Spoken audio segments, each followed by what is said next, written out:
اعوذ باللہ من الشیطان الرجیم بسم اللہ الرحمن الرحیم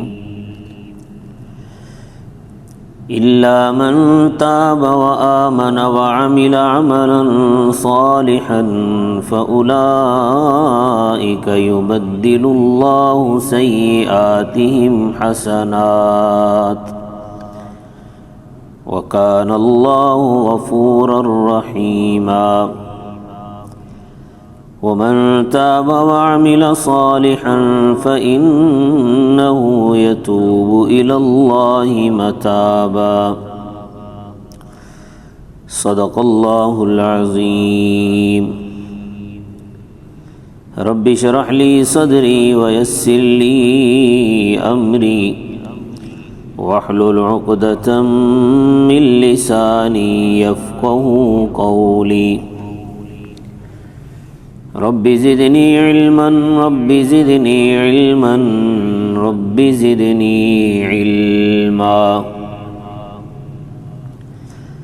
سبحانك لا علم لنا إلا ما علمتنا إنك أنت العليم الحكيم.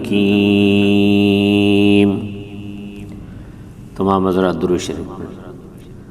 اللهم صل على محمد وعلى آل محمد كما صليت على إبراهيم وعلى آل إبراهيم إنك حميد مجيد.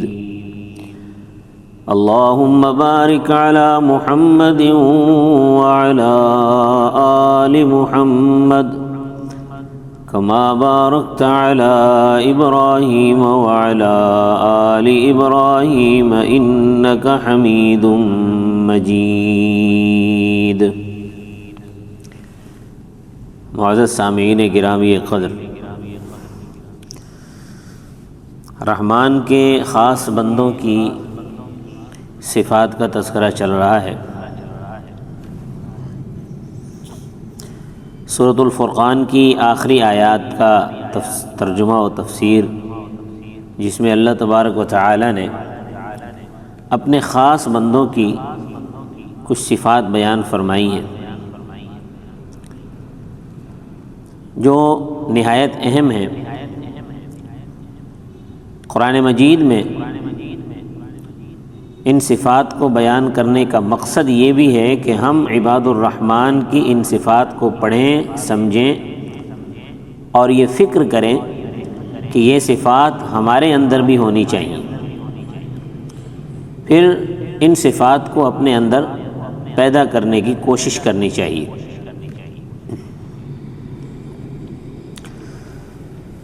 اللہ تعالیٰ نے اپنے نیک اور خاص بندوں کو عباد الرحمن کا لقب دیا ہے، جس کا مطلب ہے کہ وہ صحیح معنوں میں اللہ کے بندے بن کر اور اس کی مان کر زندگی گزارتے ہیں.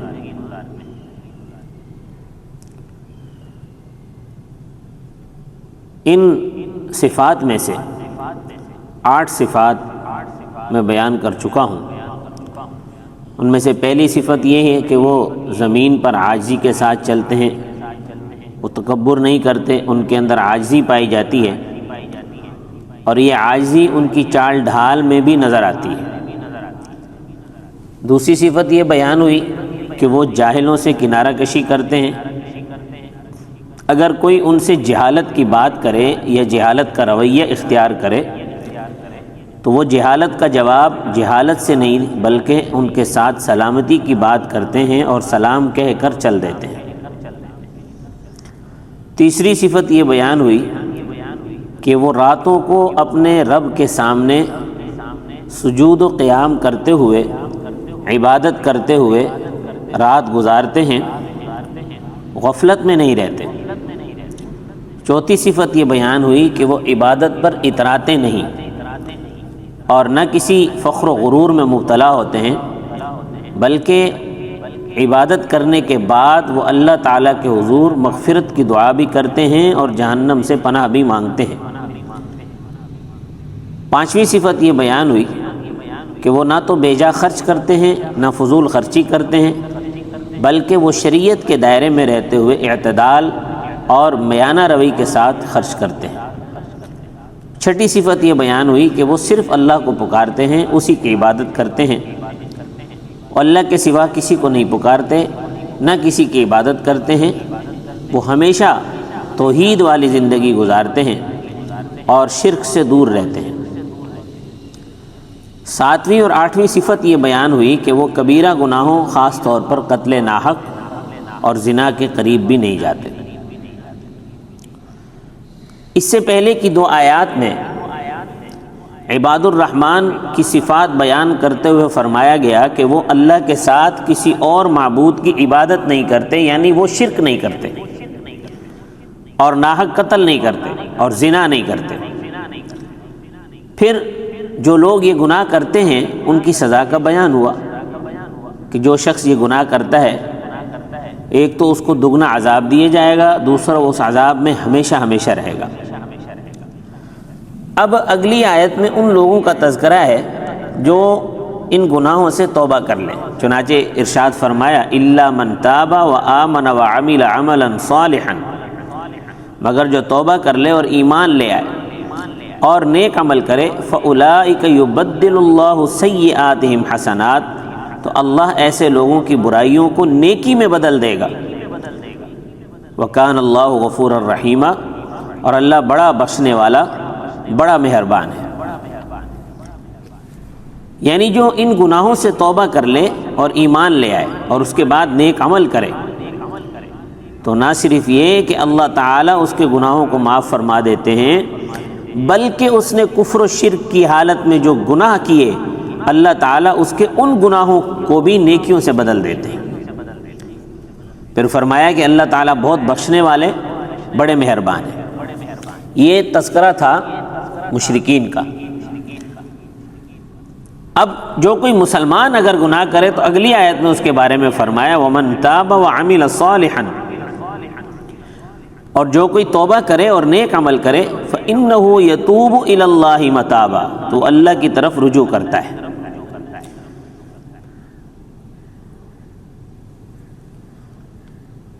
یہ آیت مبارکہ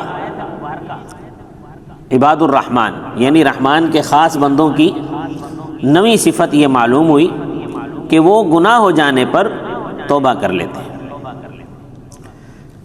تو یہ دو آیات مبارکہ ہیں، ان میں سے پہلی آیت مبارکہ میں ان لوگوں کی توبہ کا بیان ہے جو کفر و شرک سے توبہ کر کے ایمان لے آتے ہیں۔ اللہ تعالیٰ کی طرف سے ہر کافر و مشرک کے لیے توبہ کا دروازہ ہر وقت کھلا ہے۔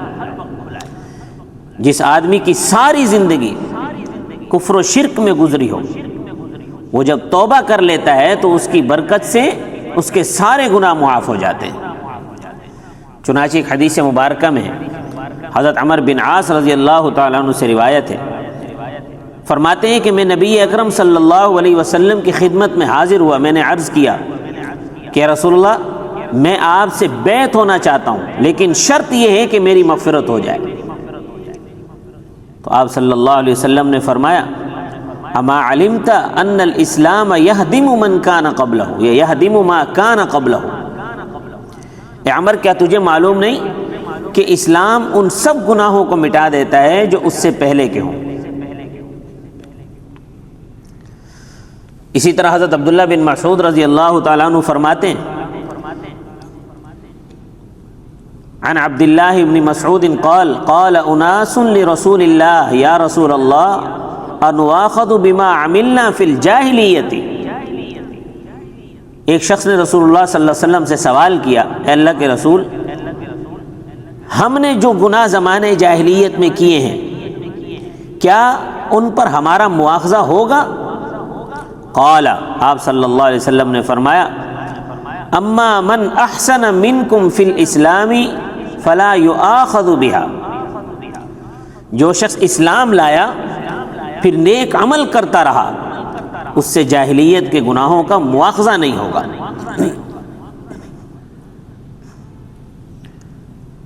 حضرت عبداللہ بن عباس رضی اللہ تعالیٰ عنہ سے روایت ہے کہ مشرکین میں سے کچھ لوگوں نے بہت زیادہ قتل کر رکھے تھے، بہت زیادہ زنا کر رکھا تھا، وہ نبی صلی اللہ علیہ وسلم کی خدمت میں حاضر ہوئے اور آ کر کہنے لگے کہ آپ جو کچھ کہتے ہیں اور جس چیز کی دعوت دیتے ہیں وہ اچھی ہے، اگر ہمیں ان اعمال کے بارے میں بتائیں جو اعمال ہم پہلے کر چکے ہیں، کیا ان کا کوئی کفارہ ہے؟ تو اس پر آیت مبارکہ نازل ہوئی جس میں فرمایا گیا وہ رحمان کے خاص بندے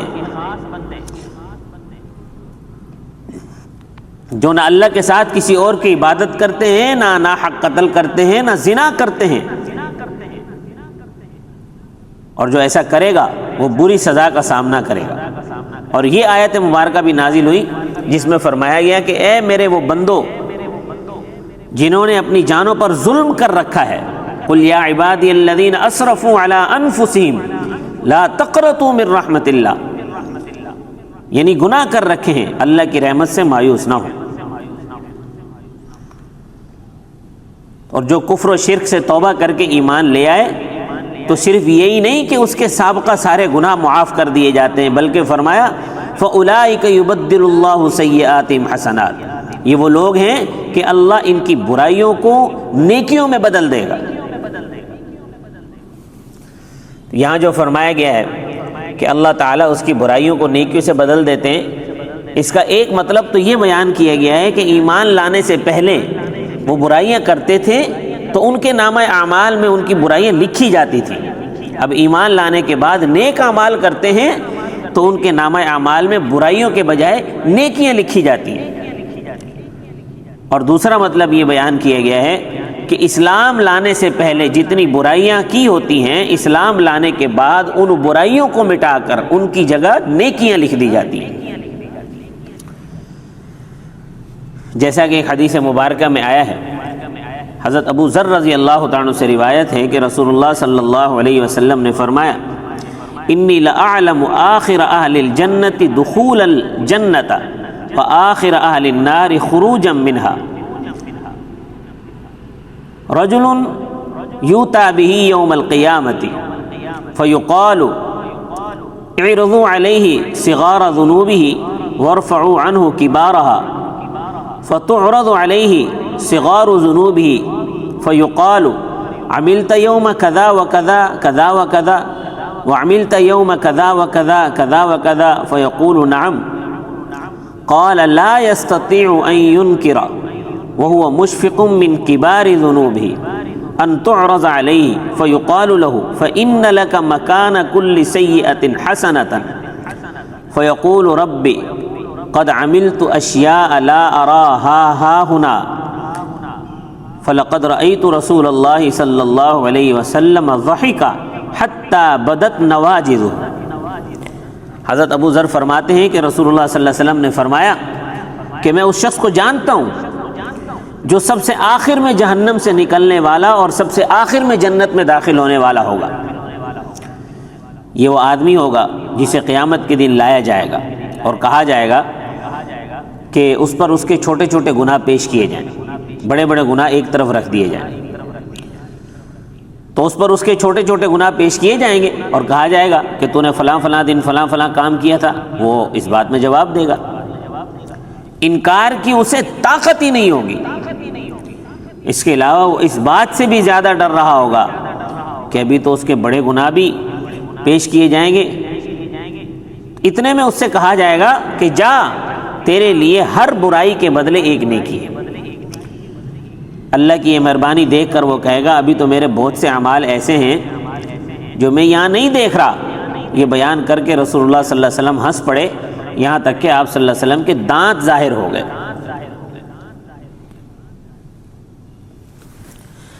ایمان کے بعد اب گناہ ہو جاتے ہیں ظاہر ہے، تو اگر کوئی شخص اسلام لانے کے بعد مسلمان ہو کر گناہ کرتا ہے اور پھر گناہوں کے بعد اللہ سے توبہ کر لیتا ہے تو اللہ تعالیٰ اس کے بھی گناہ معاف فرما دیتے ہیں۔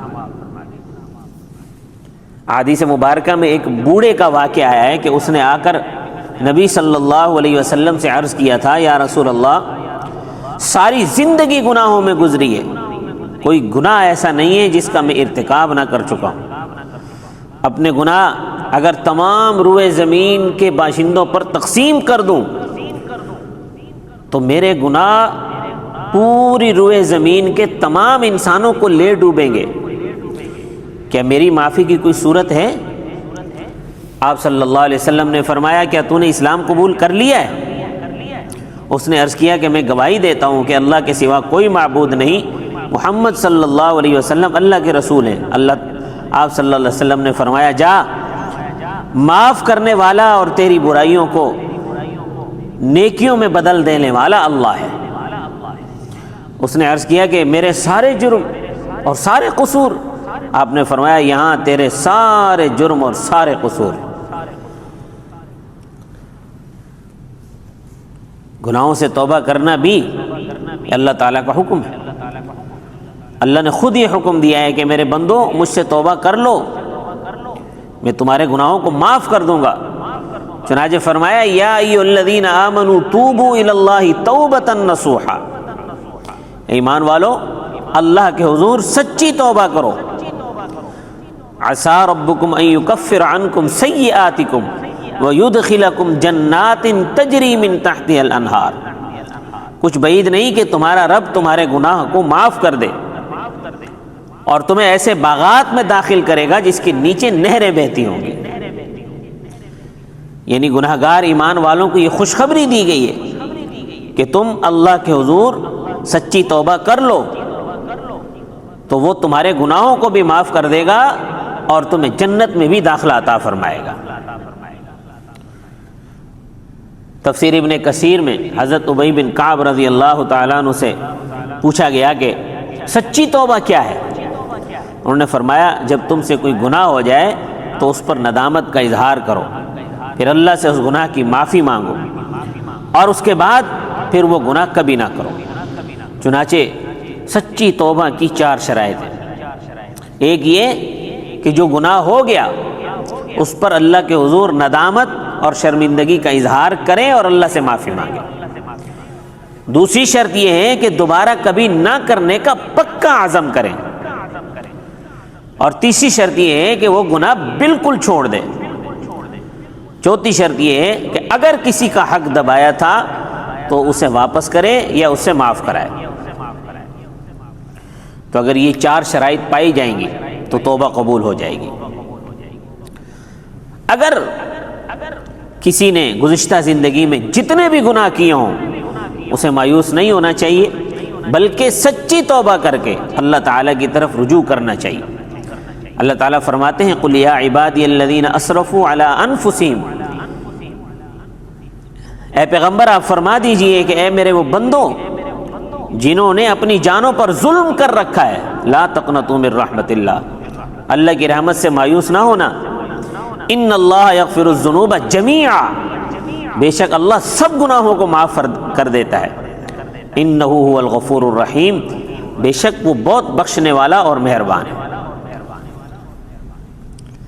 یعنی اللہ تعالیٰ گناہگار بندوں کو اپنا بندہ کہہ کر بھی خطاب فرما رہے ہیں، اور گناہوں کے باوجود اپنی رحمت کی امید بھی اس طرح دلا رہے ہیں کہ تمام تر گناہوں کے باوجود تم نے کبھی بھی میری رحمت سے مایوس اور نا امید نہیں ہونا۔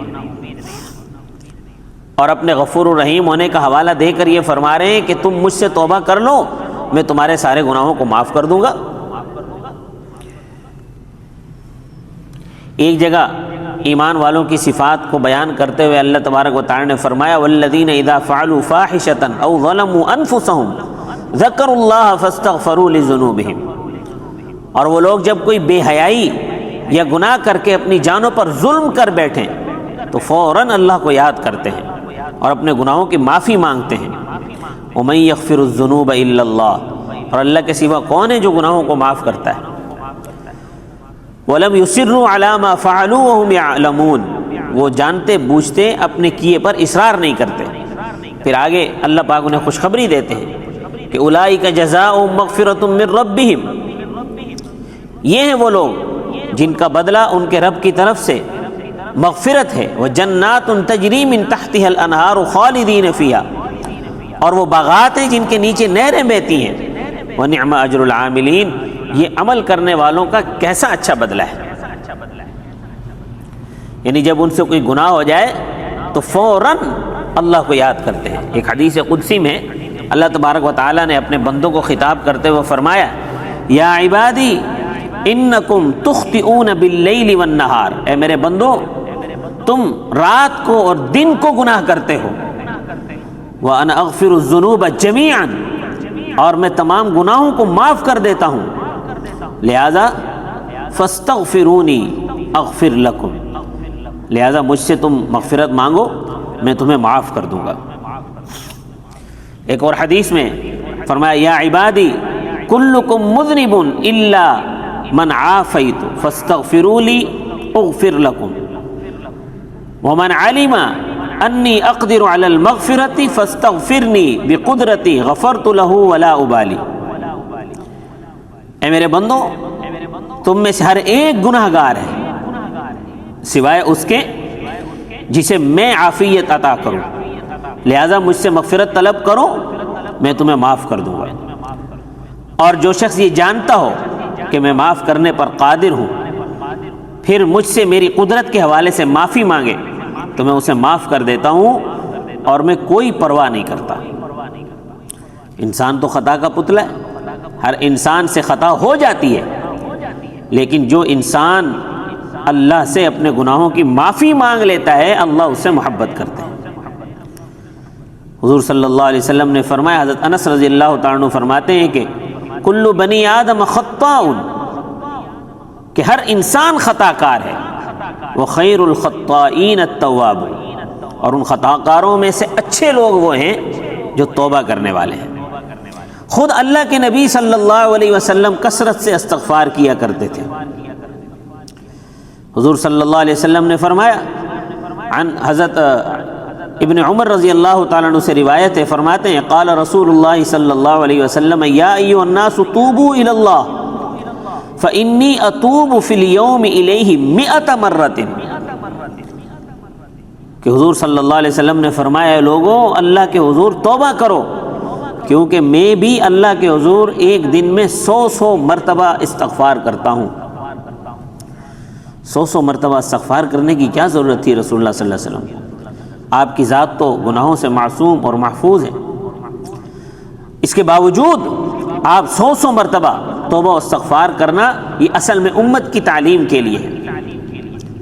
ایک اور حدیث میں فرمایا اللہ افرح بتوبۃ عبدہ من احدکم یجد ضالتہ بالفلاح، تم میں سے کسی آدمی کو اپنی گمشدہ سواری چٹیل بیابان میدان میں اچانک مل جانے پر جیسی خوشی ہوتی ہے اللہ تعالیٰ اس سے بھی زیادہ اپنے بندے کی توبہ پر خوش ہوتے ہیں۔